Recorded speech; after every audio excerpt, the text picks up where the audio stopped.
Para más información sobre la asociación, se pueden comunicar con nosotros por medio de nuestras redes sociales o también lo pueden hacer por nuestro correo electrónico, pues el cual estaremos facilitando por medio del chat. Les solicitamos pues a cada las personas pues mantener la cámara y el micrófono apagado para evitar interrupciones. Entonces, para recordar a los panelistas, los profesores tendrán un tiempo de exposición de 20 minutos, con un tiempo de 5 a 10 minutos para preguntas y yo les estaré avisando pues cuando le falten 5 minutos para terminar su exposición. Entonces, a continuación, pues damos ya inicio a nuestra charla con el profesor Edgar Andrés Abella. Él es ingeniero forestal, profesor de manejo de bosques y ordenación forestal del programa Ingeniería Forestal y Maestría en Manejo y Uso y Conservación de los Bosques. Él es PhD de la Universidad Nacional de Colombia y nos estará dando una charla titulada Ecosistemas colombianos, los bosques de robles en Colombia. Profesor Edgar, tiene todo a nuestra disposición. Muchas gracias. Hola, buenas tardes a todos y muchas gracias a Recib, a la organización, principalmente al grupo coordinador y a Brandon por la invitación.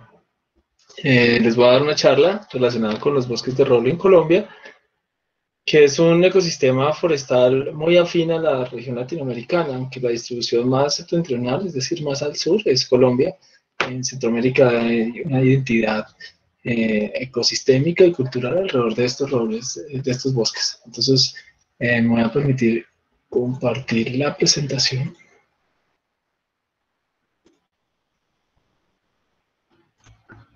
¿Están viendo la presentación? ¿Me confirman, por favor? Sí, profe, ya se ve. Ok. No puedo ver chat, entonces voy a estar concentrado viendo el monitor de la presentación. Entonces me disculpan, las preguntas las atiendo después. También otra cosa que quería decirles, estoy un poquito pasado de láminas, de diapositivas. Entonces en algunos temas voy a pasar muy rápido y Brandon, por favor, si puedes, me vas avisando, me interrumpes, no hay problema con el tiempo, ¿vale? Faltando 5 Entonces, minutos, ya ves. vale. Básicamente lo que les quiero presentar son los resultados de parte de los resultados de la tesis doctoral que realicé relacionado con los bosques de roble en Colombia. Ya me presentaron, profesor de Ingeniería Forestal y de la Maestría en Manejo, Uso y Conservación de Bosques de la Universidad Distrital. Y bueno, de generalidades, para Colombia, pues los bosques de roble están localizados. Son dos especies, una es Quercus humboldti, perteneciente al clado de Quercus, que viene ampliamente distribuido desde el sur de Estados Unidos, inclusive en Canadá también hay algunas especies, hasta Colombia, que es la distribución más al sur. Y hay otra especie de la familia Fagaceae, que se llama Colombobalanus excelsa. Esta fue denominada Colombobalanus en honor a Colombia, y sus clados más cercanos están en el sureste asiático. Es la única especie del género para todo el continente americano.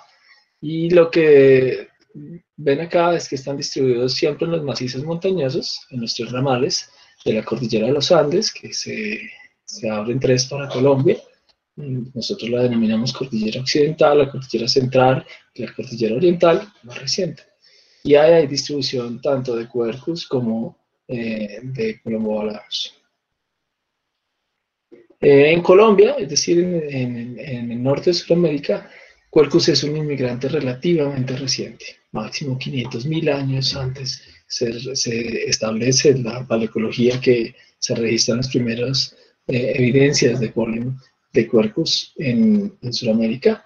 Es muy poco tiempo, obviamente hasta que se configuró el Istmo de Panamá y se produjo un gran intercambio biológico entre Centro y Sudamérica, es donde por esa razón puede pasar Quercus a este lado del continente.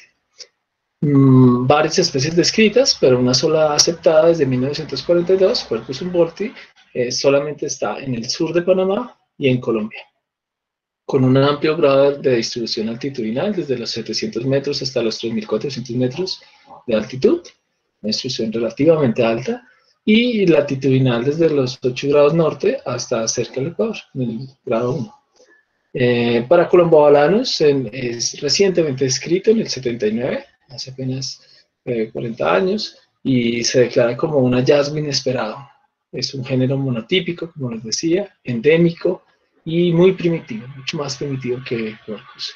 Tiene relaciones muy cercanas al paleotrópico, sobre todo al sureste asiático, y parece que hubo migración en el Holártico y se fue distribuyendo hacia el sur a medida que se iba enfriando el continente.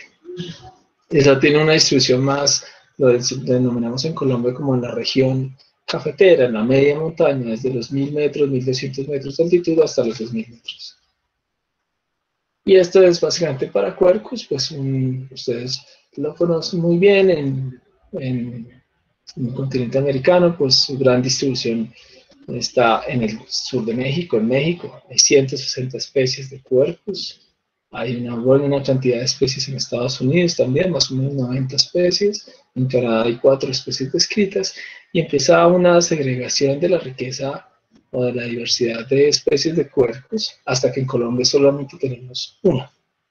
Y pasa y conforma diferentes tipos de ecosistemas forestales, desde bosques templados deciduos, subtropicales, hay unos bosques mixtos de pino y roble en México, en el sur, en el norte de México, y también y en el centro de México, y ya en el sur de México, en Costa Rica, en Panamá y en Colombia, bosques tropicales de montaña, se denominan así. En Colombia ha habido mucho más trabajos descriptivos, regionales, o de manera muy general sobre la distribución, pero no había una síntesis nacional de cómo estaba esta organización, cómo estaban estos bosques en todo el territorio colombiano.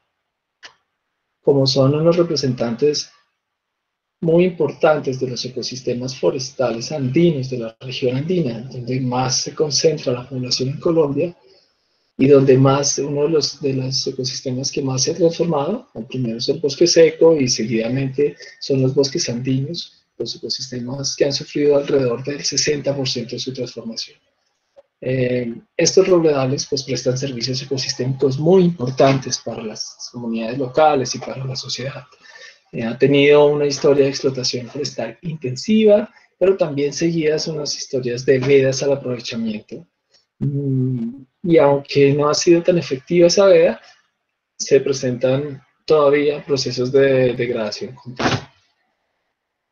Entonces, el planteamiento del problema que queríamos hacer acá era con el fin de orientar los procesos de ordenación y de gestión forestal de los bosques andinos, específicamente de los bosques de roble, pues queríamos identificar como si podíamos hacer una clasificación de los diferentes tipos de bosques de robles, proponer una clasificación florística y estructural de esos robledales, identificar las relaciones que tienen con las principales variables ambientales y el tercer objetivo no lo voy a desarrollar mucho acá por cuestión de tiempo, pero era proponer un modelo de estado de conservación y de posibilidad de uso de esos ecosistemas forestales.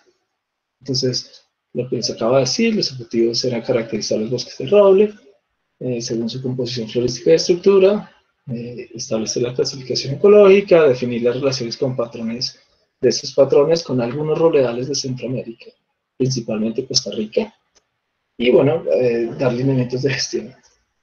Los resultados se los voy a presentar de manera muy rápida, uno relacionado con los tipos de bosques de roble, siguiendo una metodología, una aproximación metodológica de la fitosociología o de los grupos o tipos de bosques. Luego, con análisis de ordenación ecológica, establecer las relaciones que hay de esos tipos de bosques de robles con las variables ambientales, hacer una descripción general de los robledales negros, de los robledales de Colombo-Balanus excelsa, y dar unas consideraciones finales. Entonces, frente a los tipos de bosques de roble, pues básicamente lo que les decía, recopilamos información de trabajos previos que hayan tenido un énfasis muy fuerte en el trabajo en herbario y se recopilaron 121 levantamientos de trabajos ya publicados. Se hizo una información, se hicieron levantamientos de vegetación, alrededor también del 50% de los levantamientos que trabajamos fueron realizados por mí y por la gente que me apoyó en campo, en algunos sectores que todavía no estaban bien caracterizados o que necesitábamos reforzar la caracterización. Al final tuvimos 230 levantamientos seguimos un enfoque como de clusters, pero con unas reglas de sistematización que se llama el enfoque fitosociológico. Y luego, bueno, nos apoyamos en el problema Twispan y definimos ya aspectos estructurales de esos tipos de bosques de roble. En total y como resultados generales y de alguna manera muy particular fue que siempre encontrábamos estos enfoques, lo que es como una pirámide, a medida que uno trabaja en aspectos de escala fina a escala más general, pero siempre encontrábamos dos grandes formaciones de vegetación, de roble, en todas las regiones que describimos, en todos los macizos montañosos. Uno asociado mucho a los robledales de la región andina, es decir, de las tierras altas, frías de los Andes, desde los 2.500 hasta los 3.400 metros de altitud, y otros, unos robledales más de las tierras medias o de la franja media de la montaña, que tiene otra composición y tiene sobre todo algunos elementos muy característicos con estos perfiles de vegetación. Ustedes van a ver ahora con las descripciones, más palmas, un mayor desarrollo del dosel, etc. Y esto es muy importante, aunque parece muy general. Nosotros veníamos trabajando en los bosques de roble, gestionando los bosques de roble, dando directrices de manejo de esos robledales como si fueran un solo tipo de bosque. Y acá lo que identificamos, lo que van a ver ustedes, es que siempre teníamos esos dos grandes tipos, como o en macizos del Caribe, por ejemplo, de la región caribeña, que no se habían encontrado y con este trabajo lo encontramos. Pero de baja altitud se presentaban solamente los bosques mixtos, los bosques subandinos de roble, de la media montaña, mucho más, no el rodal puro de quercus, sino codominado con algunas especies de labráceas y de palmas. Y cuando el macizo montañoso era mucho más alto, pues teníamos tipos de vegetación más parecidos a un rodal, mucho más homogéneo, donde alrededor con menor riqueza, pero aquí les voy a presentar algunos datos de eso, unas especies muy características en la alta montaña, las clusias, los drinis, las mircináceas y algunas lauráceas, y sobre todo aspectos, por ejemplo, que el 80% del área basal total era aportado por Quercus subvolti. Asimismo, como el 70% de la abundancia eran solamente individuos de roble. Mientras que los otros tipos de bosque, por ejemplo, estos bosques subandinos más mixtos, tenían mucho más desarrollo estructural, mucha menor participación de los robledales en abundancia y un área basal que tiende y oscilaba entre una tercera a la mitad del área basal total del bosque, con un ensamble florístico muy diferente. Y aquí identificamos que, lo que les decía, hay más o menos una relación de mayor riqueza, por ejemplo, de especies a medida que disminuía la altitud de sus bosques. Aquí están, por ejemplo, en azul, los robledales por composición florística clasificados como de la alta montaña, los andinos propiamente dicho, y los robledales mixtos, más el achurado verde. Por lo general, casi siempre los de achurado verde, los robledales mixtos, tienen valores más altos de diversidad que los de achurado azul, que los barras azules. Y asimismo la dominancia, aquí la medimos con un índice de predominio fisionómico que relaciona área basal, abundancia y la cobertura del dosel de Quercus subvolti aumenta a medida que aumenta la altitud. Entonces acá, bueno, ya teníamos unas aproximaciones solamente desde el aspecto florístico, estructural, pero no habíamos relacionado, aún no habíamos hecho atenuación ecológica con las variables ambientales, y eso fue lo que hicimos en el capítulo de ordenación.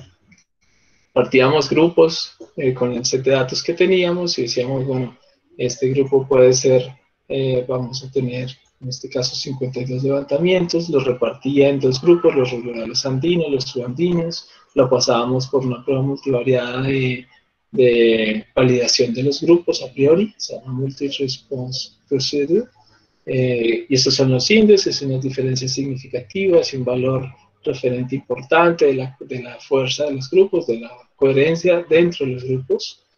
Y lo que nos saca siempre es en los análisis multivariados nométricos, por ejemplo, o en los análisis clúster, los dos grupos diferentes, los roledales andinos y subandinos. Entonces dijimos, bueno, aquí podemos estar dando luces claras de que la altitud, que es una variable que aproxima a la influencia de la temperatura, está marcando un efecto claro en la estructuración de las comunidades de robles. Asimismo, también en el gradiente de precipitación, entonces aquí lo que seleccionamos fue en la misma altitud, dos provincias o dos set de datos que tuvieran diferente clima para probar si esta clasificación tenía diferencias significativas con un modelo nulo, y aquí efectivamente nos dio las diferencias significativas, y si el análisis multivariado nos permitía identificar los grupos que habíamos seleccionado. Aquí efectivamente lo separan, pero dentro de lo que pensamos como robledales húmedos, creo que son los verdes, ya se empieza a separar al interior del grupo. Y esto es porque pertenecen a dos macizos montañosos diferentes. Luego combinamos altitud y precipitación, y ahí ya la cosa no es tan clara. Aquí se sigue el análisis de clasificación, la prueba de validación de grupos nos dio diferencias significativas, pero el análisis de clasificación y ordenación nos permite ver que hay diferencias claras entre los robledales subandinos húmedos y los robledales de la alta montaña. Pero hay unos robledales en la parte de la media montaña, los subandinos, que no tienen mucha agua, es decir, que están como en condiciones más secas o subhúmedas y se parecen mucho a los robledales de la parte alta. Es decir, ahí en la media montaña, cuando falta el agua, parece que Quercus otra vez empieza a ganar en dominancia, en importancia en la comunidad. Estos son algunos de los plots que identificamos en la charla, en los análisis, discúlpenme. Este es el análisis del NMDS, que se ven los grupos claramente. Y bueno, una descripción general de la otra especie, de los otros robledales, que esos sí efectivamente considerábamos que eran diferentes. Son poblaciones mucho más aisladas. Muy curioso que la parte sur de la cordillera central y el macizo extraandino, que parece que se desprendió de la cordillera central, tienen las relaciones florísticas más cercanas, los más alejados, mientras que los más externos al macizo central presentan relaciones entre ellos. En este caso, lo que identificamos es un solo tipo de bosque, de Columbobalanus excelsa, con variaciones que posiblemente se deban más a efectos de la intervención antrópica. Una especie de... Quedan 5 minutos. 5 minutos, listo, gracias, Dani. Bueno, básicamente aquí mucha más dominancia y más importancia, mucho más efecto alelopático, por decirlo así, no se permite, se reduce la riqueza mucho más que en los robledales de Quercus subvolti. La estructura diamétrica que se encuentra es muy importante para Columbobalanus en la estructuración de la comunidad y tiene índices de dominancia también por encima del 50%. Estos bosques de Columbobalanus excelsa tienen los valores más bajos de riqueza florística de todos los bosques montanos en Colombia, pero tienen los valores más altos de volumen y de biomasa, casi valores cercanos a lo que hay en los bosques húmedos tropicales. Esto es un aspecto muy importante en escenarios de gestión en adaptación al cambio climático. Hay un fenómeno de reemplazamiento altitudinal que se da en toda Centroamérica, de una especie de Quercus con otra. Acá sucede entre las dos especies de fagaces. Primero va Columbobalanus y arriba del Columbobalanus los ensambles de Quercus subvolti. Como reflexiones finales, hay efecto claro de la altitud. A mayor altitud, menor riqueza y mayor dominancia de Quercus subvolti. Esto se había visto ya para Costa Rica y Nixon lo había reportado para México. El efecto de la precipitación, una menor riqueza y una mayor dominancia o abundancia de Quercus cuando hay menor precipitación, cercanos a los 2.000 milímetros, en el borde casi de los bosques húmedos a los bosques subhúmedos. Y hay diferencias claras en esos dos factores, ¿no? Pareciera como un comportamiento bimodal en la distribución de esa especie.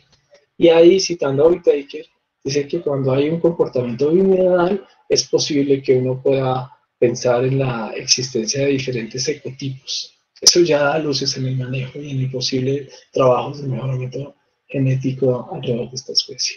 Los dos óptimos ecológicos, uno por encima de los 2.600 metros de altitud y precipitaciones por encima de 1.000 milímetros, y otro en la región subandina, más o menos entre los 1.500 hasta los 2.200 de altitud, pero con presencias de precipitaciones menores a 2.000 milímetros.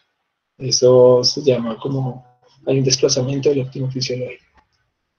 Relaciones, es muy curioso, en Costa Rica Martín Capell ya había identificado esos dos grandes ensambles de roedales. Él los había llamado bosques de lauraceas con cuerpos. Se parece mucho a ese bosque Lilioquercetea que llamamos nosotros, o bosques de roedales subandinos. Hay géneros los mismos géneros y especies acompañantes, y hay características, por ejemplo, abundantes palmas, y los bosques de la parte alta de la montaña, los que Martín Capell los denominó como Myrcinaceae sidequercus, y nosotros también Myrcina quercetea.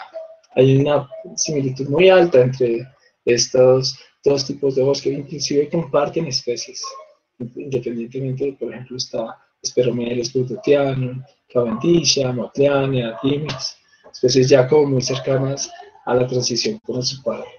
Y con México, pues hay ensambles diferentes, obviamente con espinos, pero por ejemplo, entre los bosques de México, de roledales de México y los bosques de roledales de Colombia, se comparten 15 de los 27 géneros de árboles que más aportan biomasa.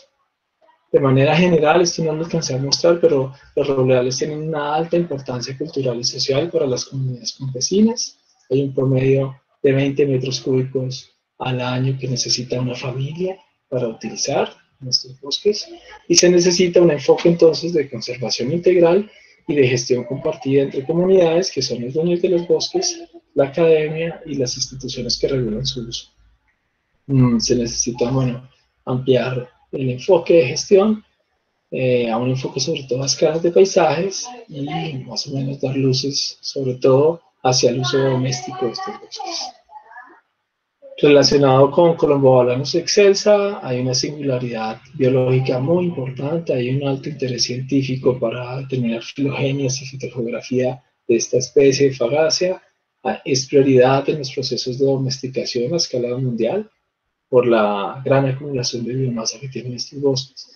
Pero necesitan acciones urgentes de conservación, ya que hay mucha presión por explotación forestal o por minería ilegal. ¿Listo?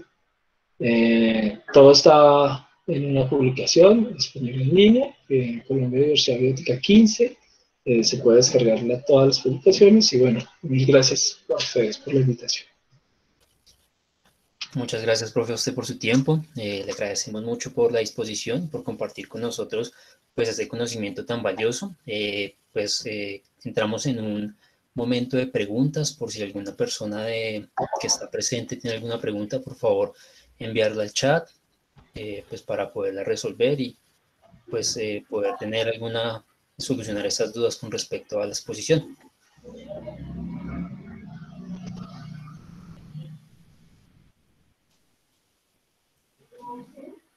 Bueno, si no hay preguntas, a mí sí me surgiría de pronto una duda, y es con respecto a cómo sería, al saber que los bosques de roble están en la zona andina, cómo sería este proceso de restauración para este ecosistema pues que ha sido tan golpeado a lo largo de la historia en Colombia.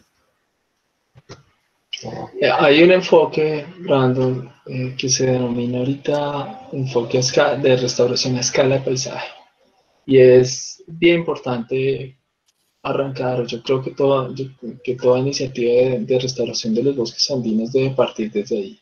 Ese enfoque hace énfasis en identificar los relictos de bosques que hay en el paisaje, en una cuenca, por ejemplo, en garantizar su permanencia, en mejorar o aumentar su conectividad, eso es muy clave, y en generar diferentes, digamos, y hacer restauración con un énfasis más como en los servicios ecosistémicos. Entonces, si en la cuenca o en el paisaje se requiere madera, hay que pensar en estrategias de restauración que, que aporten a la producción de recursos maderables.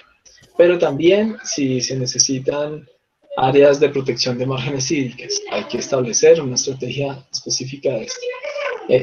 Hay unas experiencias de restauración de robledales en Santander, donde nosotros básicamente publicamos con este enfoque un ejemplo, un ejercicio de estudio de caso que hicimos en una cuenca, aplicando con sistemas silvopastoriles, por ejemplo en las comunidades campesinas, estableciendo algunas plantaciones forestales que los denominamos bosques domésticos, para poder generar o suplir parte de la demanda de madera que requería pues, cada una de las fincas, y garantizando la conservación de los pequeños relictos de bosques utilizando también viveros comunitarios y como una red de apoyo de expertos locales. Yo creo que esa es como el enfoque que debería seguir la restauración en general, census-lato de los bosques andinos.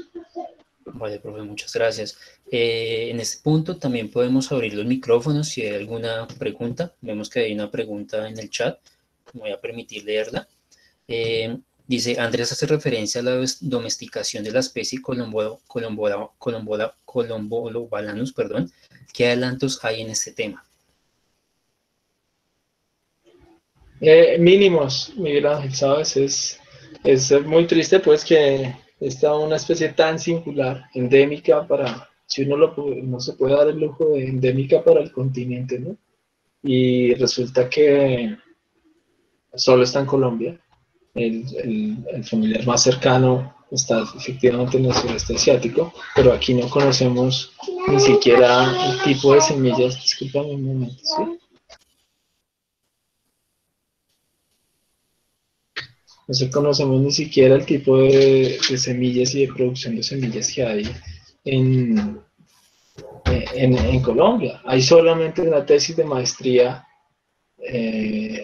relacionada con regeneración de esta especie, donde básicamente lo que nos da el doctor José César Parra, está publicado, si lo quieren buscar, pero lo que nos muestra es que los procesos de regeneración al interior de los pocos relictos que quedan de robledales negros está casi que en declive esta población. Entonces es mucho más urgente toda iniciativa de poder propagar masivamente esta especie de paquetes tecnológicos. Hay un problema en la germinación, hay mucha depredación de semillas por citáceas. Entonces ahí es clave como avanzar mucho más en la investigación de este tema.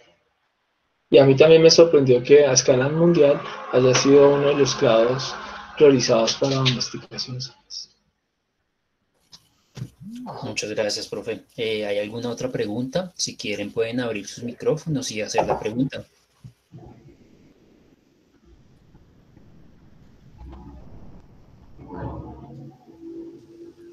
Bueno, creo que no tenemos más preguntas. Siendo así, otra vez agradecerle mucho, profesor Andrés, por su tiempo, por su colaboración con la charla y mil gracias. Bueno, listo. Gracias a ustedes. Bueno, continuando con nuestra charla, viene ahora la charla del profesor René López Camacho. Él es ingeniero forestal y biólogo, es profesor de botánica taxonómica y productos forestales no maderables. Él está dentro de la Universidad Distrital, también es jefe editor de la revista Colombia Forestal, que es una revista importante de temas forestales en Colombia. También también es candidato de PhD en la Universidad Nacional de Colombia y su charla va a ser acerca de productos forestales no maderables en Colombia. Entonces, pues estamos a su disposición, profesor. Muchas gracias. Hola, Brandon. Gracias. ¿Ya estoy compartiendo ahí la presentación? Sí, señor, ya se ve. Vale, bueno, primero que todo, muchas gracias a Brandon, a LECIF, Asociación Latinoamericana de Estudiantes de Ciencias Forestales, por invitarme a hablar de este tema, de los productos forestales no maderables en Colombia. Vamos a hablar entonces un poquito de lo que se ha venido trabajando durante el último tiempo en el país frente a esto. Para hablar un poco de los productos forestales no maderables, pues yo siempre hago referencia a estos dos documentos, uno publicado en el año 1989, donde se empieza a utilizar el término, ¿sí?, de lo que se refiere a productos forestales no maderables, ¿no? Es acuñado por estos dos, por estos dos autores, ¿sí? Y allí es donde se empieza a utilizar el término inicialmente.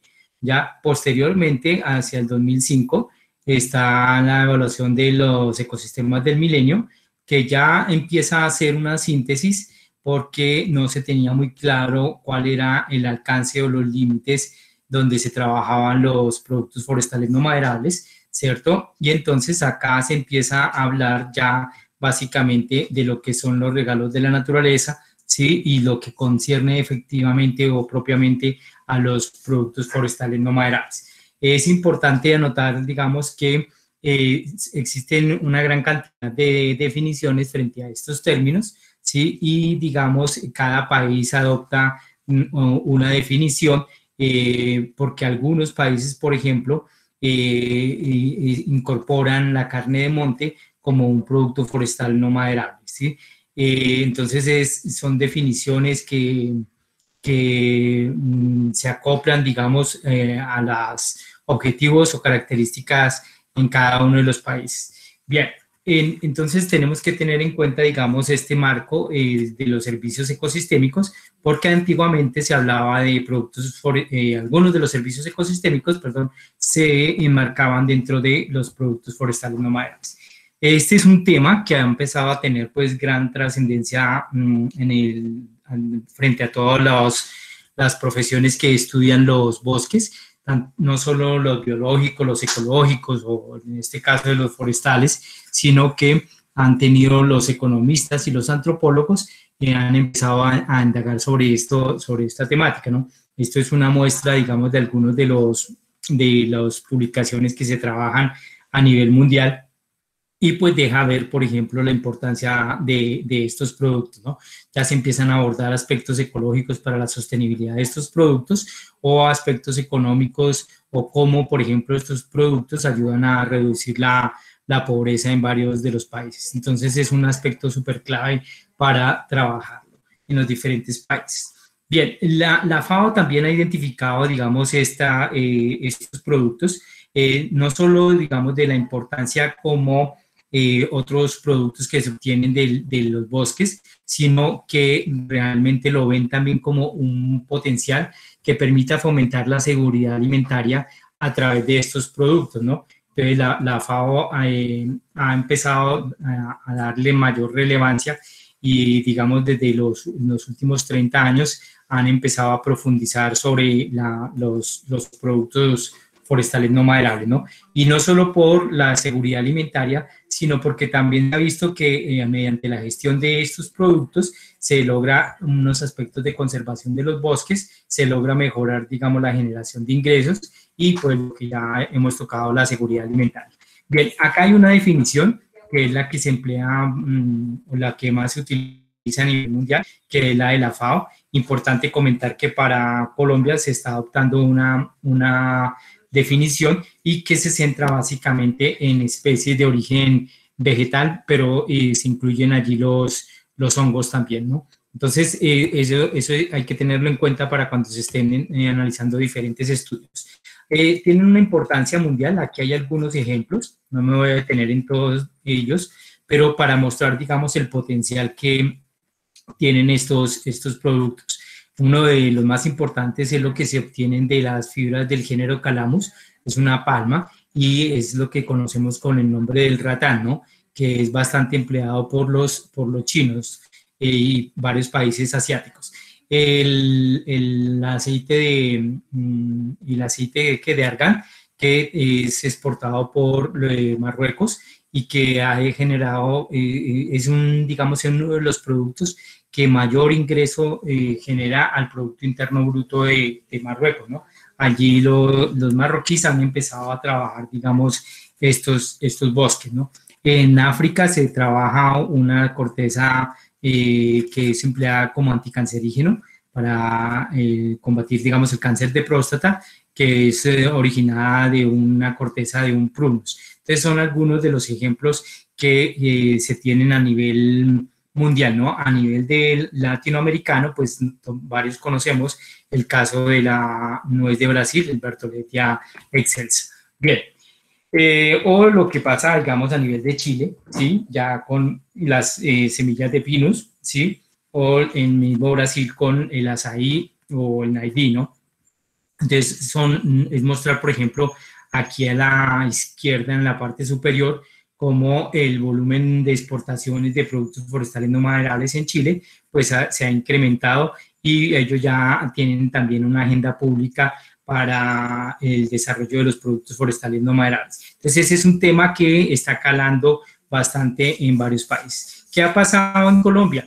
En Colombia se ha empezado a trabajar estos productos o son reconocidos la importancia desde hace bastante tiempo, ¿no? Aquí juega un papel importante en la parte de la etnobotánica y es una invitación, digamos, a ustedes que están jóvenes a que miremos todos estos estudios porque allí se documentan bastantes plantas que tienen, digamos, importancia no solo como medicinal, sino como alimenticia o para la utilización de fibras y que se convierten muchas veces en potencial para trabajar, ¿no? Hay algunos elementos claves que en Colombia que se han trabajado, como es la botánica indígena, sí, donde se documentaban varios de los usos que emplean las comunidades indígenas para del uso de plantas con estos fines. Bien, uno de los acontecimientos más importantes a nivel de Colombia y pues de la manera histórica es el de las quinas, ¿sí? Que la exportación de esta corteza pues tuvo 3 periodos claves donde, digamos, generó una buena rentabilidad para las personas que trabajaban esto, ¿no? José Celestino Mutis, que fue un botánico, pues, industria aquí en Colombia, él estuvo encargado de manejar varias de las cuentas y exportaciones de estas quinas y él había formulado un proyecto que era buscar la domesticación de estas especies. Entonces, esto es como para mostrar que históricamente siempre han tenido una importancia y que, digamos, es clave empezar a trabajar en estos proyectos. Yo denomino como el primer proyecto de biocomercio, que es algo que está cogiendo auge. Bueno, estos son otros ejemplos. Aquí el del índigo, ¿sí? O lo que trabajó también José Jerónimo Triana con varias plantas medicinales y muchas de ellas que promovió en Europa. Este campo pues es nuevo y es relativamente nuevo y pues tiene bastantes implicaciones. Nosotros como forestales sabemos que mucho de la cuantificación en la madera se realiza en metros cúbicos, pero acá ya digamos el panorama cambia porque ya la utilización de no maderables nos conlleva a que tengamos que tener presentes que si estamos trabajando frutos o estamos trabajando semillas o cortezas, entonces todos esos procesos de cuantificación y unidades es clave empezarlos pues a trabajar, ¿no? En Colombia, pues estos son algunos de las publicaciones que tienen relación o relevancia con los productos forestales no maderables. Se ha trabajado en aspectos de fibras, en aspectos de plantas medicinales, ¿sí? O ya, digamos, a nivel de algunos sectores o de regiones, como estas plantas que tienen importancia en la provisión de estos recursos, ¿no? Aquí tenemos otras muestras. Uno de los libros que me parece clave siempre es de González,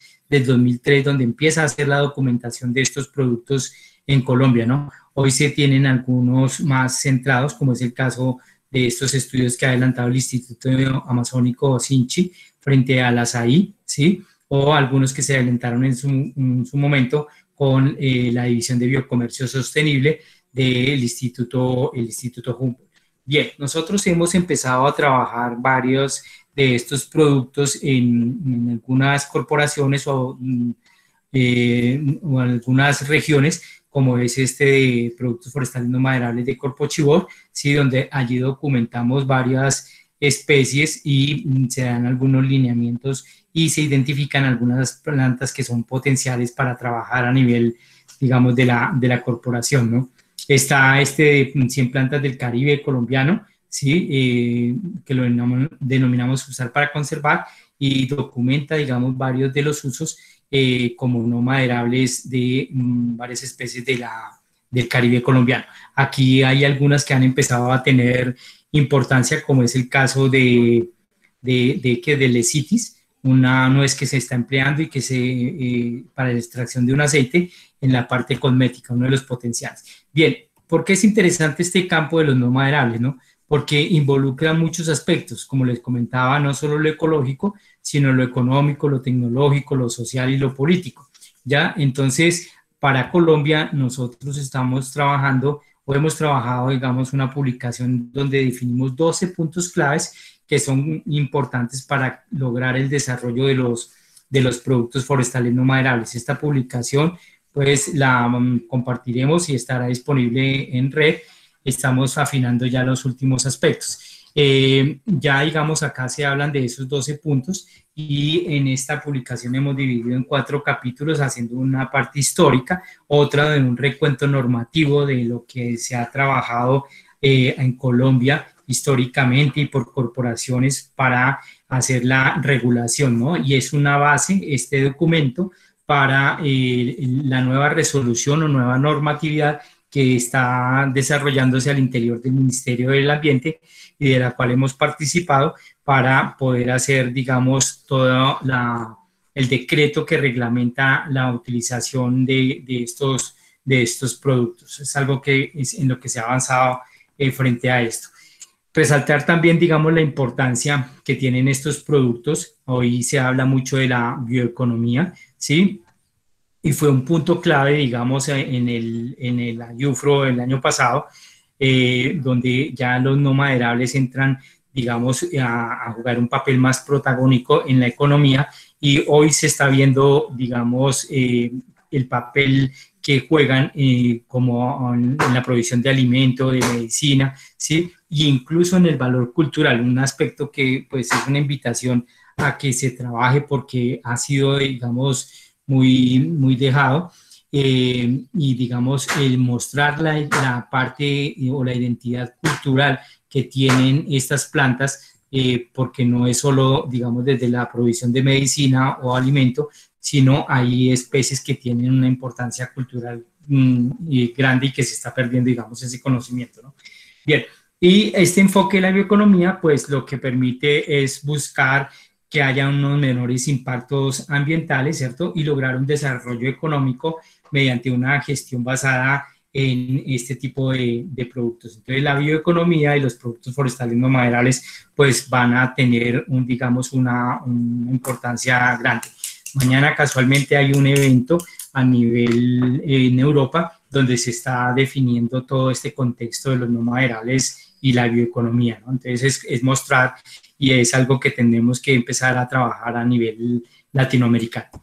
Bien, una invitación, pues, para que en la revista Colombia Forestal, ustedes allí van a encontrar varios estudios relacionados con productos forestales no maderables. Estos son algunos de los que citamos ahí, y deseo destacar, digamos, que es la caracterización y usos tradicionales de no maderables en el corredor de conservación Guantíbala, Rusia y Guaqui.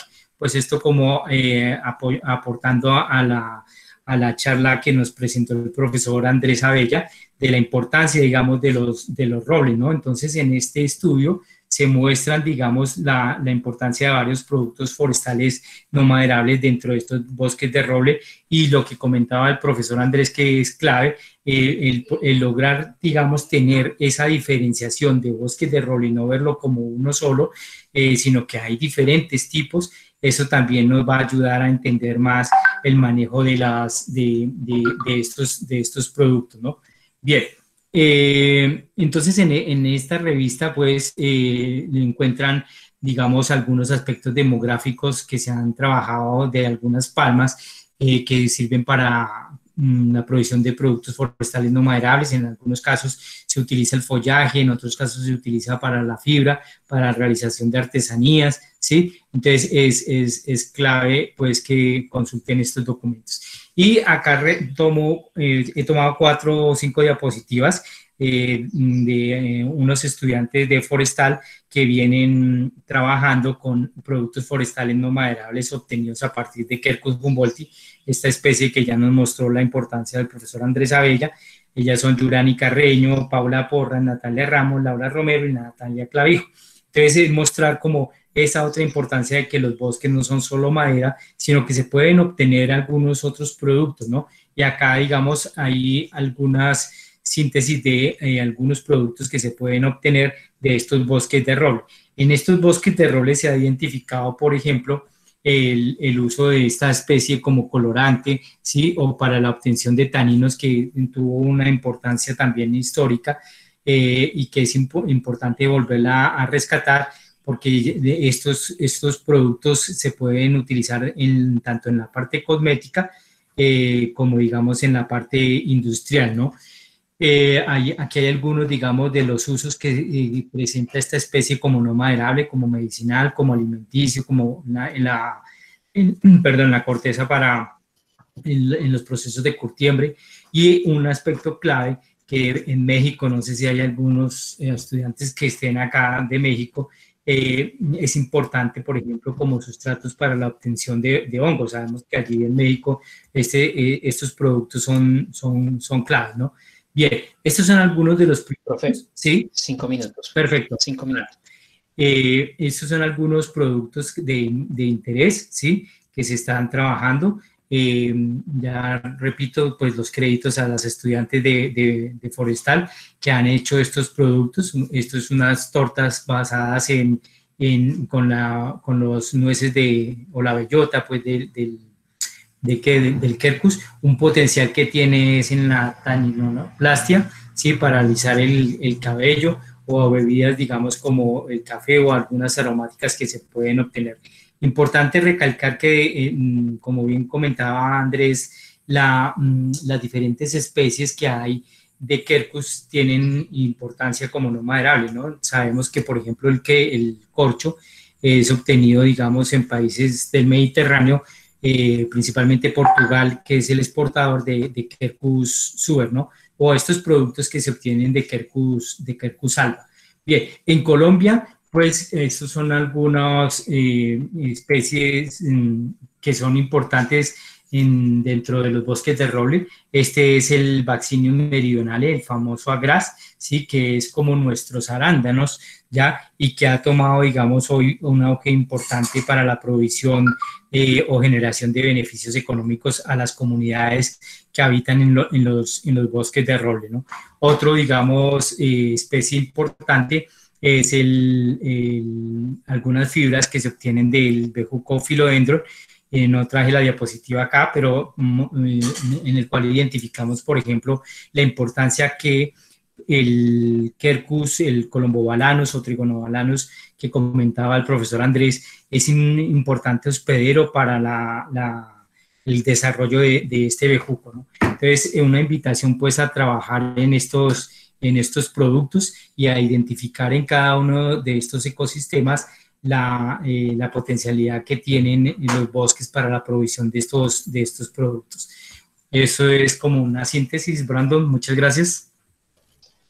Profe, muchas gracias a usted por su tiempo, por la disposición que tuvo para compartir con nosotros. En el chat ya tenemos 2 preguntas, entonces pues voy a pasar a leerlas pues para poder dar respuesta a ella. Entonces, de Lizeth Natalia Gutiérrez, ella pregunta, ¿conoce algún método para evaluar el impacto ambiental del aprovechamiento de productos forestales no maderables? Sí, bueno, es importante comentar que antiguamente, pues en la literatura decía que casi no tenía impacto, ¿no? Pero ya se ha demostrado que sí tiene, digamos, impacto el aprovechamiento de estas especies. Les voy a contar un poco la historia, digamos,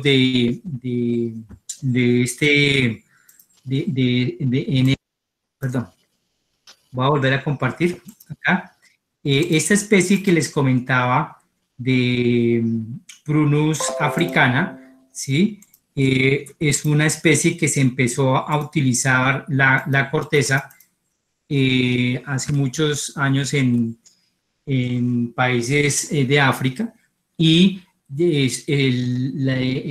la gente lo que hacía era cortar el árbol para obtener la mayor cantidad de corteza, ¿sí? Entonces, lo que conllevó a que esta especie estuviera en peligro de extinción, ¿no? Entonces, eso nos muestra que, digamos, el hecho que estemos hablando de productos forestales no maderables no implica que vaya a haber un impacto.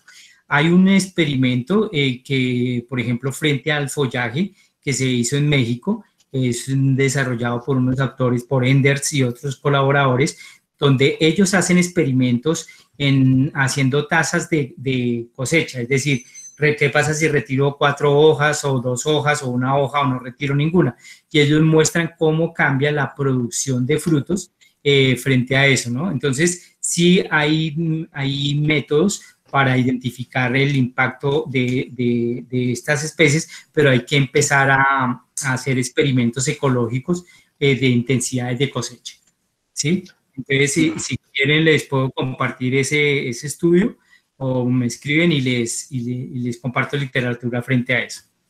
Listo, profe. Otra pregunta también de Lice Natalia Gutiérrez. Ella pregunta, ¿cómo reforzar la cadena productiva de productos forestales no maderables para que las comunidades generen más ingresos, ya que por ahora esos ingresos son secundarios? Ok, bien. En este libro, pues, que les comentaba, allá tocamos 12 puntos básicos y ahí en el capítulo 3 hablamos de, digamos, el mapa de actores. O sea, quiénes son los que juegan papel importante en los productos forestales no maderables y se identifican algunas pautas que es necesario adelantar. ¿Qué ha mostrado la experiencia, no? La FAO, por ejemplo, en varios estudios ha mostrado que el trabajo con mujeres es un aspecto fundamental para que estos productos logren un éxito, ¿no? Eso es un aspecto clave. Y eso se ha visto porque, digamos, los beneficios que se obtienen del aprovechamiento de estos productos generalmente se invierten en el hogar o en la mejora de calidad de vida, digamos, de los hogares rurales, de las comunidades campesinas. Ese es un aspecto clave. El otro es, digamos, cortar esa parte de los intermediarios, ¿no? El intermediario siempre, digamos, obtiene un beneficio de estos procesos, pero es lograr un empoderamiento y lograr, como se ha tocado en varios escritos, lograr realmente una gobernanza de estos productos. Cuando la gente aprende que de allí se puede obtener unos beneficios, eso también ayuda en la parte de la conservación, ¿no? Por eso dicen usar para conservar y conservar usando. Ya ese es otro aspecto clave. Y el otro, bueno, son varios, pero otro aspecto fundamental es lograr potencializar estos productos, es, digamos, lograr la transformación, ¿no? Entonces es, por ejemplo, la obtención de aceites de varias especies, por ejemplo, maderables, el caso del guino, Carapa guinensis, donde se obtiene, digamos, aceite de andiroba, pero ese aceite empezarlo a utilizar en los aspectos, digamos, cosméticos. Entonces, es generar esas alianzas, como lo que ha hecho de pronto Natura en Brasil, con las comunidades. Esa es una de las maneras de potencializarlo. Aquí hay un aspecto clave, por ejemplo, que tocamos también, que es frente al caso del NAIDI. El NAIDI nosotros sabemos que se utiliza mucho como para la obtención de palmito, pero ya algunas comunidades están viendo que es mejor vender la fruta que vender el cogollo, porque tienen, digamos, cuando utilizo el cogollo, estoy sacrificando la palma, pero cuando estoy vendiendo los frutos, pues puedo obtener la palma y puedo obtener beneficio a futuro, ¿no? Entonces, eso es un esquema también que se empieza a cambiar. Y complementando un poquito la pregunta también anterior, dependiendo de la parte usada, también va a tener un mayor o menor impacto sobre el aprovechamiento de estos recursos, ¿no? Listo, bien. Continuando, quiero darle la palabra a Jefferson David Gutiérrez. Él quiere tomar la palabra para hacer una pregunta. Sí. Hola, profe, buenas tardes, ¿cómo está?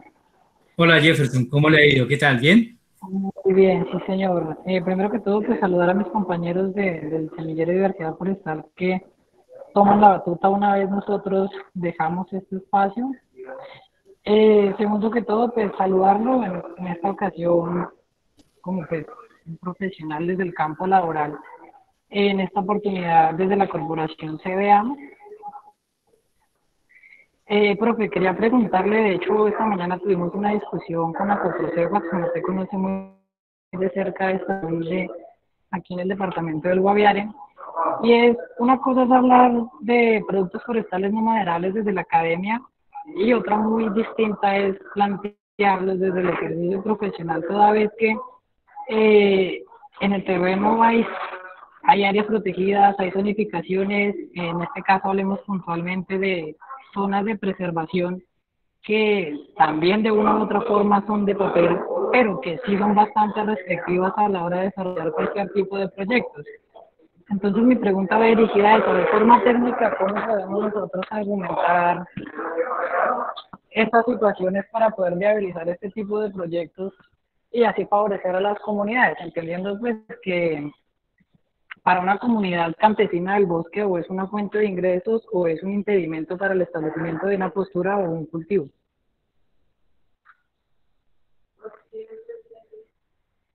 Jefferson. Bueno, voy a responder porque le estaba escuchando la pregunta con bastante interferencia, ¿no? Entonces, la pregunta concreta es ¿cómo hacer para potencializarlos ahí en la región del Guaviare? Más que potencializarlos, caso puntual Guaviare, encontramos que el 70% del departamento se encuentra dentro de una zonificación de zona de preservación, dentro de un área forestal protectora que es bastante restrictiva a la hora de legalizar este tipo de iniciativas. Sí, es bien, más como... Sí, ese es un tema que ya en la construcción, digamos, de la reglamentación de la norma para el aprovechamiento de los no maderables surgió en varios sectores, ¿no? Eso no implica, digamos, allí quedó claro que no digamos, es buscar potencializar estos recursos en estas zonas. Entonces se puede permisionar y dar acceso al aprovechamiento de estos recursos. Eso está quedando en la norma. No sé si usted tuvo la oportunidad de poder mirar la normatividad que estuvo colgada por varios días ahí en la página del ministerio para comentarios, pero si de no haberlo mirado, pues le comento que eso también se contempla en la normatividad, o sea, cómo las comunidades pueden acceder a esta zona, ¿no? E incluso ahorita, digamos, la gente de parques también ha empezado a tocar el tema, porque en estas zonas de amortiguación, pues ellos ven que hay algunas especies que son potenciales, sobre todo, por ejemplo, en esta parte de páramo, donde algunas comunidades pueden obtener algunos beneficios. Entonces, esto está teniendo, digámoslo así, un cambio, porque se ha visto que una de las maneras para poder conservar es poder utilizar estos recursos, ¿no? Entonces, Parque ya empieza a pensar en sus planes de manejo dentro de los parques o en estas áreas de amortiguación o en áreas para restauración, incorporar alguno de estos productos. Pero la norma sí contempla, digamos, que la gente pueda acceder a estas áreas. Y lo que se busca allí fomentar, Jefferson, es que sea a nivel de asociatividad, ¿sí? O sea, que no sea como una cuestión netamente individual, sino que haya una asociación.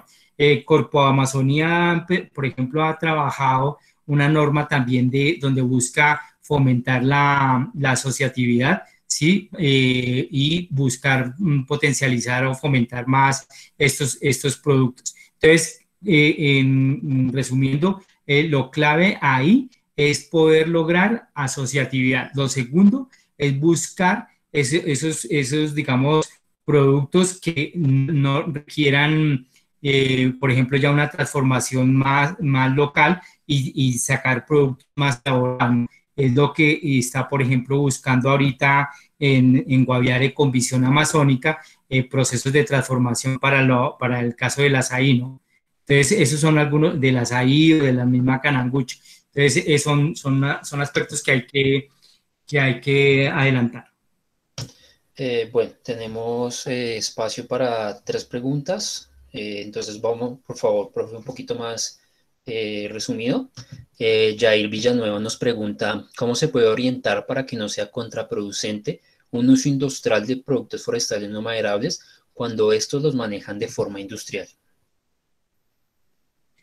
Bien, Jair, una de las cosas que toca trabajar ahí es la domesticación, ¿sí? O sea, lo que también se ha visto es que históricamente no solo es hacer el proceso de extracción, eso es una de las cosas que también apuntamos ahí. Hay que quitar ese enfoque que sea netamente extractivo, sino que hay que lograr la domesticación de las especies y la incorporación de estas a sistemas productivos. Y lo otro que hemos hablado, ¿no? En esos procesos de restauración, cómo incorporar estas especies también.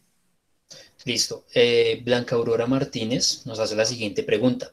En el caso de Quercus, ¿cómo plantear el proyecto de obtención de harina sin afectar de manera significativa la regeneración y el abastecimiento para la fauna? ¿Se tuvo en cuenta estas variables al evaluar la viabilidad del proyecto? Ese proyecto está en construcción, digamos, no es que ya esté ya funcionando como tal, está en un proceso de construcción e incluso lo que estamos haciendo ahorita es como esas evaluaciones de transformación, o sea, cuánto para obtener 1 kilogramo de harina, cuánta bellota se necesitaría. Pero esto va a conllevar a lo mismo, o al mismo caso que lo que llevó con Bertoletti Excelsa, ¿no? O sea, cuando yo extraigo nueces o frutos, pues tengo un impacto en la fauna, ¿sí? Y lo clave acá es empezar a mirar cuánto sería esa cantidad que puedo extraer del recurso y lo otro que siempre se ha hablado también con las corporaciones, ¿no? Cuánto de eso se puede regenerar o, digamos, hacer propagación, obtención de plántulas para hacer enriquecimiento. Lo que comentaba Andrés es clave, ¿no? Porque, digamos, la abundancia del roble no siempre es la misma a lo largo de todos estos bosques de roble y entonces la oferta va a cambiar, pero esos son estudios que hay que empezar a adelantar. Esa respuesta, digamos, no la tenemos contemplada, no la tenemos ahora. Listo, ya una última pregunta. Quiero darle la palabra a Carolina Ormizda, que quiere hacer una pregunta, y con eso cerraríamos el panel de preguntas. Carolina. Hola, buenas tardes. Hola, profe. Hola, Carolina. Yo quisiera hacer una pregunta. Es que usted habla de que lo importante es generar asociatividad. Quisiera saber si han trabajado alguna forma de generar capital social, porque pues es muy complicado que yo genere asociatividad si no tengo capital social dentro de las comunidades. Sí, no, mira, ahí hay varias cosas porque, por ejemplo, en varios talleres que estábamos haciendo, la gente a veces decía, no, pues cada uno aquí trabaja por su cuenta y cada uno trabaja de forma individual. Pero otra de los aspectos claves es, y lo que ha buscado también los proyectos de financiación de la Comunidad Económica Europea, es eso, apuntarle a que usted diga, mire, hay una comunidad, allí hay asociatividad y quieren trabajar este producto forestal no maderable pero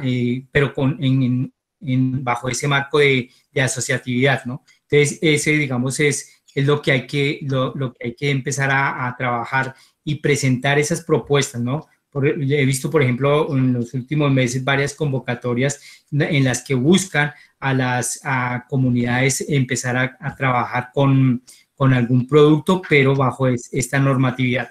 Y lo otro, digamos, es algo que también se ha planteado que no se ha trabajado, son los incentivos para promover esto, ¿no? Nosotros lo contemplamos ahí en el libro, que ahí toca empezar a hacer ese tipo de fomento o esos préstamos que hacen los bancos para potencializar eso, ¿no? Y se está buscando, el SINCHI sé que ha hecho algunos estudios preliminares para tratar de buscar incentivos, por ejemplo, para el aprovechamiento de azaí.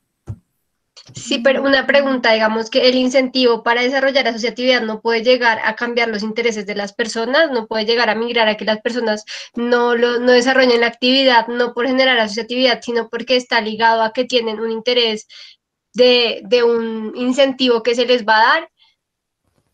Ya, sí, eso, bueno, hay que mirar bastante en la literatura cuando uno estudia estos casos, porque también es no tratar de cambiar ese esquema cultural, ¿no? Es uno de lo que anotan varios autores, porque entonces la gente se volca solo a un producto. ¿Qué ha pasado, por ejemplo, en el caso del argán? En el caso del argán, pues mucha gente se volcó solo a ese producto y se han ido perdiendo otro tipo de actividades. Eso también hay que tenerlo en cuenta. Por eso hay un esquema que se trabaja, es de generar esos calendarios. O sea, yo como a través del año puedo ofertar diferentes productos, ¿ya? Y tratar de potencializar más diferentes productos del ecosistema en el cual esté trabajando. Eso es verdad. Eso ha sido identificado un aspecto, digamos, cultural, cuando se avalancha todo el mundo a trabajar solo sobre un producto. Entonces es en ese ecosistema que tengo, qué productos podríamos trabajar, pero cómo también lo articulo a otras actividades, que es uno de los casos brasileños donde muestran que para tener éxito en estos productos hay que articularlo con otras actividades. Y en este caso hablan, por ejemplo, del turismo. ¿Sí? Entonces, articular turismo, pero con la venta de productos forestales no maderables y no potencializar solo hacia un solo producto, ¿sí? O si no, terminamos trabajando los famosos boom económicos, ¿ya? Entonces, ese es uno de los aspectos que hay que tener en cuenta. Y qué pena, una última pregunta. Muy rápido, Carolina, por favor. Perdón, un ejemplo de que se conozca donde se hayan introducido estos esquemas de trabajo con no maderables en pagos por servicios ambientales y que hayan generado como que el pago sea como el inicial para que las personas a largo plazo generen un desarrollo de su propio entorno, pues no sé, hablando de lo que decía por lo menos Ostrom, de que las mismas comunidades se organicen para generar desarrollo en su área. Bien, yo creo que uno de los que más se habla, bueno, ahí lo escribieron, Petén, el caso de Petén, bien, Andrés, es uno de los ejemplos más interesantes, ¿sí? O esta de la reserva de Chico Méndez, ¿no? Que ellos han intentado trabajar allá. Por ejemplo, hay un caso donde dicen, vea, hay que ir combinando todos estos aspectos y lo mismo, incluso los proyectos red, a veces también dicen, a esto hay que darle una modificación, ¿no? No es solo la cuestión de captura de carbono, sino son otros servicios que tienen que estar involucrados ahí. Entonces, es bueno mirar el caso de Petén y el caso, digamos, de las reservas extractivas de Chico Méndez. Bueno, muchas gracias. Esto es lo importante de estas charlas, que se generen estos momentos de discusión y que salga pues todo ese conocimiento que tenemos entre todos para aportarnos unos a otros. Reitero mi agradecimiento al profesor René López, al profesor Andrés Abella por su colaboración. Ahora pasaremos a un segundo momento de nuestra charla, que serían las charlas de estudiantes. Empezaríamos con la charla de Natalia Clavijo. Natalia Clavijo es estudiante de Ingeniería Forestal. Ella actualmente está manejando el papel de coordinadora sur de ALECIF, y ella nos va a hablar acerca de experiencias, retos y oportunidades dentro de la participación de ALECIF. Les quiero recordar a todos los participantes, por favor, cerrar la cámara y los micrófonos para no interrumpirnos. Muchas gracias, Natalia, tienes toda nuestra atención. Hola, buenas tardes. Gracias. Ya voy a empezar a presentar un momento.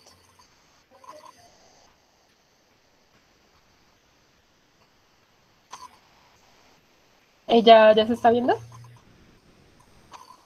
Sí, Nata, ya está cargando. Ya se ve. Listo.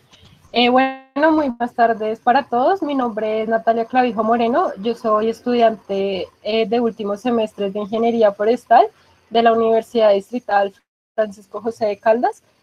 Y bueno, entonces mi exposición se titula Experiencias, retos y oportunidades en la participación dentro de ALECIF.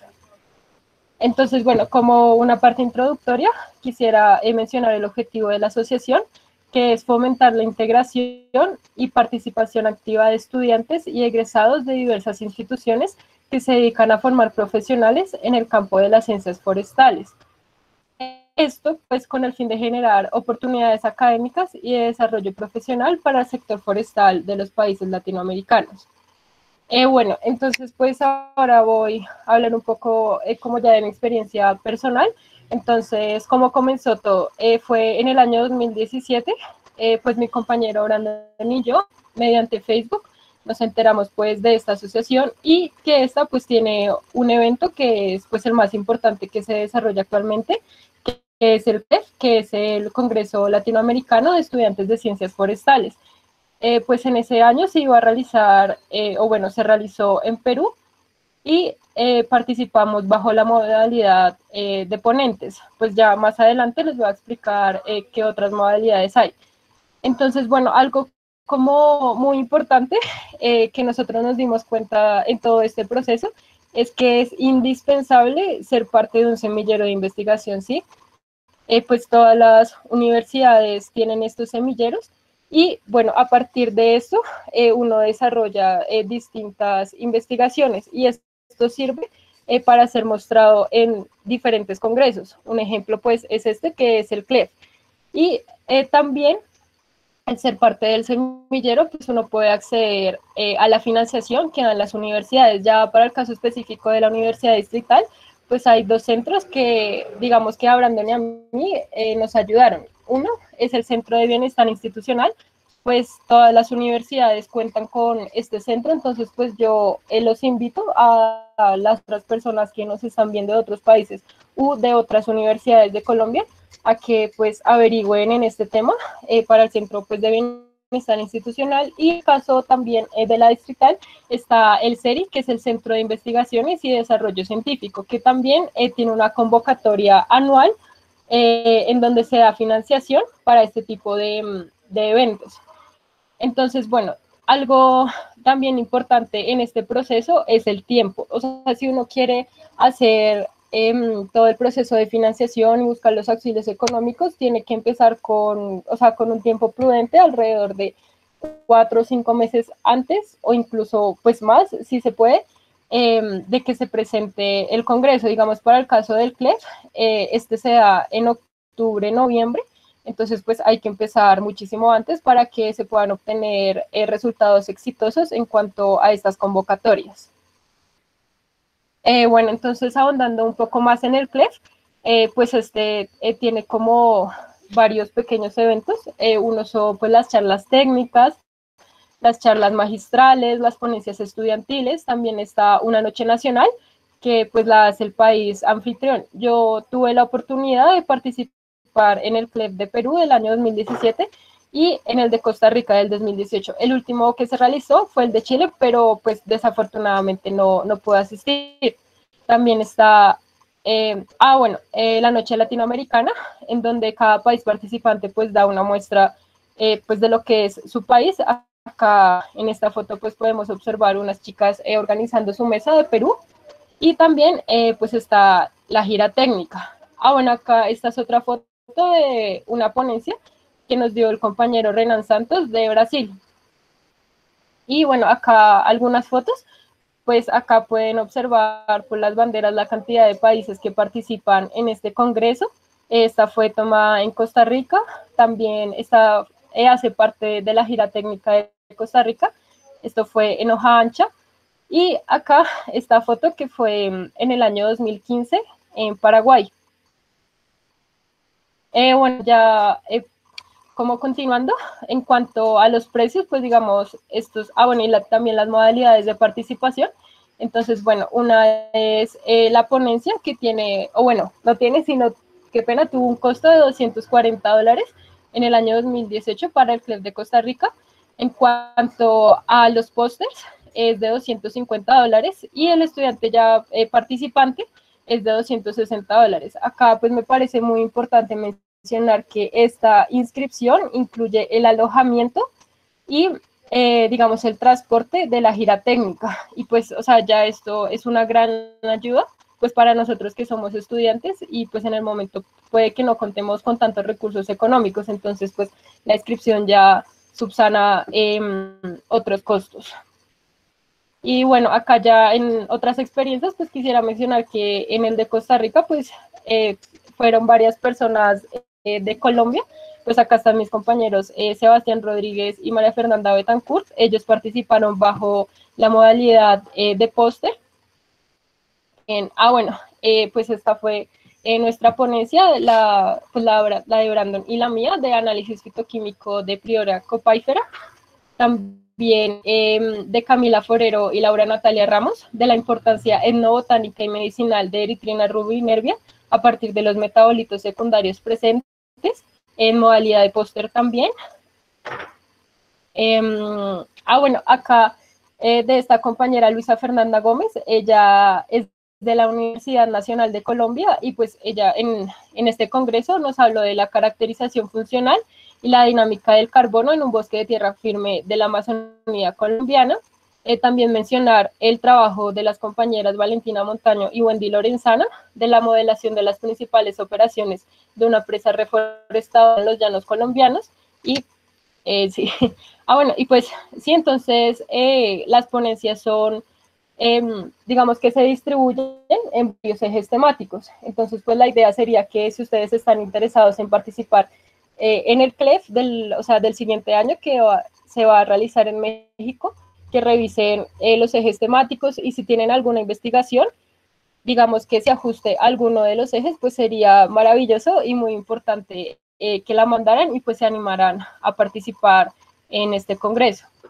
Y bueno, pues ya finalmente en cuanto a las oportunidades y los retos, entonces pues considero que es una oportunidad muy importante para crear una red de contactos internacional del sector forestal, también para conocer las investigaciones de estudiantes de otros países, es decir, pues qué se está haciendo en investigación actualmente y como principales retos, pues digamos a nivel Colombia, considero que es lograr que más universidades puedan integrarse a ALECIF y participar en el CLEF. Esto lo digo porque digamos que la universidad que tiene mayor participación en el Congreso y digamos en la asociación es la Universidad Distrital, pero o sea, hay otras 4 facultades y la Universidad del Cauca, la Universidad Industrial de Santander, la del Tolima, la Universidad Nacional de Colombia, que si bien ha tenido participación, es muy bajita, entonces sería muy bueno que los estudiantes que estén aquí de otras universidades pues se animen a participar.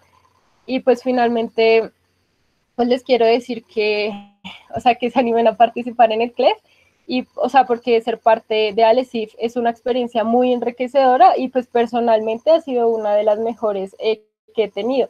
Para mí y para muchos de mis compañeros de la universidad, pues fue la primera oportunidad que tuvimos de viajar fuera del país y pues es algo, o sea, como muy distinto porque pues estás compartiendo experiencias con tus compañeros de universidad, con gente de otros países y pues estás inmerso en algo que es tu pasión, si o sea, la carrera de ingeniería forestal y otras afines. Y bueno, pues muchísimas gracias. Aquí está mi correo y pues mi WhatsApp por si tienen alguna duda. Muchas gracias Natalia por tu aporte. Pues ahorita abrimos el espacio por si alguna de las personas presentes tiene alguna pregunta con respecto a la exposición que realizó la compañera Natalia. Entonces vamos a dar unos minuticos para ver si hay preguntas. También recordarles pues que están nuestras redes sociales en las que estamos haciendo públicos pues cada una de estas webinars que estamos haciendo en diferentes estaciones de los países que están en ALECIF, por si se animan a verlo. También hablar de que estamos realizando diferentes concursos, que es el concurso Mi Tesis, Conoce mi lugar, que son concursos para que puedan participar dentro del próximo congreso que vamos a hacer, dada pues las contingencias del COVID, que va a ser de manera virtual, y pues aún así poder participar de este espacio, pues que como se dan cuenta es un espacio enriquecedor para generar en cada uno de nosotros pues ese granito de investigación y de generar un conocimiento necesario para el sector forestal. Pues creo que no hay preguntas, entonces te vuelvo a agradecer, Nata, muchas gracias por tu ayuda y por tu participación. Bueno, continuando con el programa, en este momento pues doy la bienvenida a Adriana Lucía Chicoazuque. Ella es estudiante de Ingeniería Forestal, es integrante del semillero DIFI y ella pues nos va a hablar acerca de experiencias y oportunidades dentro de un semillero de investigación que es el de diversidad forestal, que es de la Universidad Distrital. Adriana, tienes la palabra. Muchas gracias. ¿Ya me escuchan, cierto? Sí, ya está presentando.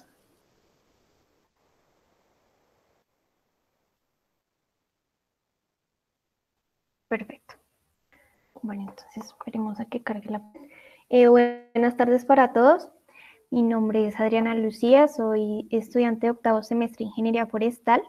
Y bueno, el día de hoy les vengo a hablar acerca de las experiencias y oportunidades. Es un semillero al cual me encuentro haciendo parte de él hace más de un año, y es un semillero que se encuentra adscrito a la Universidad Distrital y adscrito al proyecto curricular de Ingeniería Forestal. Entonces, para iniciar, les voy a hablar un poco de nosotros. Nosotros como semillero manejamos 4 líneas de trabajo que son caracterización florística y estructural de la vegetación, propagación, fenología y productos forestales no maderables. Entonces, estos son los pilares bajo los cuales nosotros trabajamos, y nuestros laboratorios se han centrado en 2 áreas naturales, que son el Parque Natural Chicaque y la Reserva Natural Palmeras.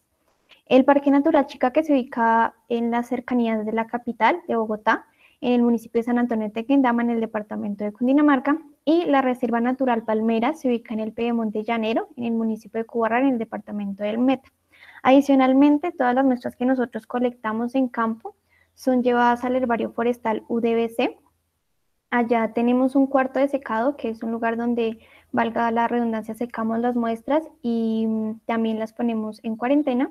Y con el herbario como tal, que es donde ya se hace todo el proceso de identificación y el montaje de la muestra botánica. Aquí, digamos que en este libro, en la página izquierda, pueden observar al profesor Gilberto Maecha. Él es el fundador del herbario y es el colector de la mayoría de los especímenes de nuestra colección. Fue el director antes de pensionarse, y él es muy recordado por su labor como profesor de dendrología en varias generaciones de ingenieros forestales, y también por su dedicación pues al herbario. Entonces, todo esto a él le fue reconocido en el año 2002, cuando se oficializó el nombre de la colección como Herbario Forestal Gilberto Emilio Maecha Vega. Bueno, ya para contarles acerca de mis experiencias personales y de lo que hemos trabajado, en lo personal solo he visitado el Parque Natural Chicaque. Allí nosotros contamos con un apoyo no solo monetario, sino alimenticio de parte del parque. Entonces, la mayoría de visitas que hacemos las realizamos de más de un día, porque el parque es bastante grande. Digamos que uno no puede recorrerlo en un solo día completo. Entonces, siempre que he ido y me he quedado, he acampado, y hemos estado integrantes de varias líneas trabajando al mismo tiempo. Aquí hay algo muy bonito que ellos tienen, y es que el parque le da la oportunidad, tanto a nacionales como internacionales, de presentar un voluntariado. Entonces, gracias a esto pude conocer a unas chicas de México, a unas chicas de Alemania.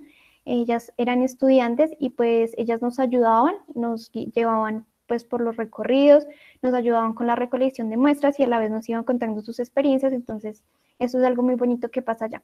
Como les mencioné anteriormente, pues este parque se encuentra en el municipio de San Antonio de Tequendama, en el departamento de Cundinamarca, y aquí la zona de vida pues es de bosque muy húmedo montano bajo. Aquí encontramos lo que son los bosques de niebla, que se caracterizan pues por tener una alta diversidad. En lo personal, yo trabajo con la línea de caracterización. Cuando ingresé, ellos ya tenían como un trabajo adelantado, porque se habían establecido en algún momento 11 parcelas de 0,1 hectáreas, y ellos ya obtuvieron resultados preliminares en cuanto a las especies con mayor IBI y las familias más representativas. Igualmente, el grupo de productos forestales no maderables, también hicieron, mediante una recolección de información, mediante charlas y caminatas con el personal de la zona, ellos documentaron pues las familias más representativas en relación a los usos tradicionales de los productos forestales no maderables. También documentaron usos frecuentes y especies destacadas. Antes de esta emergencia sanitaria, nosotros estábamos definiendo como algunos permisos para establecer unas nuevas parcelas transitorias en las zonas altas. Estas zonas son zonas que no tienen pues acceso de personal, o bueno, más bien de visitantes, y nosotros subimos allá, como pueden ver en la foto del medio, pero pues la subida no fue tan fácil. Igualmente también estábamos haciendo una recolección de material a lo largo de los senderos, porque tenemos la intención de dejar una especie de catálogo o cartilla ilustrativa que le pueda servir al parque para que ellos la utilicen con los visitantes. El parque, pues antes de la pandemia, no sé ahorita, es muy, muy visitado, porque allá hay muchas atracciones, hay tirolesa, por ejemplo. Entonces, para que ellos lo pudieran utilizar, nos parecía una buena herramienta. Igualmente, estábamos solo recolectando especies que estuvieran en estado reproductivo para tener unas buenas fotos y para poder lograr la identificación. Entonces, bueno, a la espera de poder volver al herbario para continuar con esta tarea, en el proceso de identificación, es una experiencia que me enriqueció muchísimo. Cuando yo llegué al herbario, uno sabe que la identificación se hace con claves, se hace con libros, pero no hay nada como poner todo eso en práctica. El curador del herbario nos dio como una pequeña introducción, unas pequeñas claves, unos pequeños consejos de cómo utilizarlas, y pues fue un proceso bastante enriquecedor en cuanto a cómo identificar. Igualmente, el grupo de productos, no, de fenología, perdón, se encuentra haciendo una selección de individuos maduros de 3 especies con algún valor de importancia ecológica. En la foto vemos una guarea, y ellos tienen pues la finalidad de definir rangos temporales entre el inicio y fin para cada fenofase vegetativa y reproductiva, identificándolo también o asociándolo con factores climatológicos. No se desconoce pues que en el semillero ya hay algunos trabajos realizados. Aquí solo les pongo algunos. Del primero, de la caracterización preliminar de la composición florística del parque, fue el que ya les di resultados. Y el segundo, el de plantas útiles, por nombrar algunos, de la cuenca del río Tillabá y Planas en el Meta. Ese es un documento que encuentran disponible en el repositorio de la universidad por si lo quisieran revisar. Y en cuanto a los trabajos que se están realizando, pues del primero igualmente fue el que ya les di algunos de los resultados que se tienen. Y este último lo resalto, el de estructura y composición florística y cuantificación de biomasa aérea de una parcela permanente en el Parque Chicaque. Este trabajo fue un trabajo en el que en algún momento tuve la oportunidad de ayudar con el proceso de recolección y toma de muestras, toma de datos, y es un trabajo de que actualmente están tomando datos. Ellos están en campo tomando datos, es de 2 chicas que hacen parte del semillero, y pues estamos a la espera de unos buenos resultados. Es un trabajo de tesis. También fue una experiencia muy bonita el poner en práctica todo este proceso de guardar las muestras, de alcoholizarlas, de la toma de datos en campo, que es muy importante para la identificación de las especies.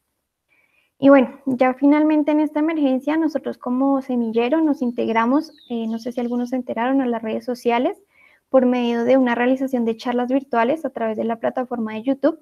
E igualmente estuvimos activos en otras redes sociales para la difusión de todos estos eventos, o bueno, de este evento que realizamos. Aquí encuentran las redes sociales, y aquí pues les muestro las transmisiones que están disponibles en nuestro canal de YouTube de esta primera sesión que se llamó Biodiversidad Florística Colombiana en la espera por ser descubierta. Es el trabajo bajo el cual estamos trabajando con los directores del herbario, con el profe William Ariza y el profe Lyndon. Y pues bueno, todos están cordialmente invitados a visitar este canal. Aquí tuvimos charlas muy bonitas como la del profe Lyndon Carvajal, que él nos habló pues de la reserva, de la flora que hay en la reserva Palmeras. También como la de Cristian Castro, que es un hombre que le gustan mucho las orquídeas, él es apasionado por las orquídeas. Él nos dio una introducción. Él participó en una filmación de Homo Botánicos, que no es un documental nombrado. Si no lo han visto también se lo recomiendo. Y tuvimos pues la participación de algunos exalumnos, de unos egresados más bien, de nuestra carrera. Y finalmente, bueno, para hablar de los proyectos que tenemos, qué pena, en el semillero. Entonces, a futuro en este momento estamos como oportunidad, estamos en un trámite de una alianza con los Parques Nacionales Naturales, que es una entidad encargada de la administración y el manejo del sistema de parques nacionales naturales y la coordinación del Sistema Nacional de Áreas Protegidas, que se encuentra pues adscrito al sector Ambiente y Desarrollo Sostenible. Y aquí pues algunos de nuestros integrantes del semillero tienen la oportunidad de trabajar con ellos en diferentes temas como caracterización, fenología, ecología funcional, etnobotánica y otros, dependiendo de lo que ellos requieran. Y pues a su vez van a estar desarrollando su trabajo de grado, entonces es una excelente oportunidad. También tenemos pensado una segunda sesión de charlas virtuales en respuesta pues a la audiencia que tuvimos, y pues estamos a la espera de poder retomar todas esas actividades presenciales que ya teníamos en el cronograma. Y bueno, eso era lo que yo tenía por contarles. Aquí les dejo mis correos por si tienen alguna inquietud. Muchas gracias. Muchas gracias, Adriana, por tu tiempo y por tu exposición. Abrimos un momento de preguntas por si alguien quiere hacer alguna pregunta, hacer algún aporte acerca de la exposición de Adriana.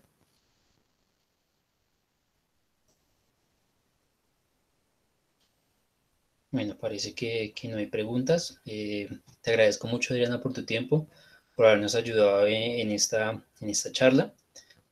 Pues ya en este punto estaríamos llegando a la parte final de nuestro webinar. Agradecerles a todos por su participación, por haberse tomado el tiempo de haber estado con nosotros. También les queremos hacer la invitación de las próximas estaciones, las cuales van a ser Panamá el día jueves 17 de septiembre a las 5 p.m. hora de Costa Rica, y el 22 de septiembre pues tenemos la estación Costa Rica. Y les vuelvo a agradecer a todos por su tiempo, por haber estado con nosotros, y mil gracias a todos por estar con nosotros.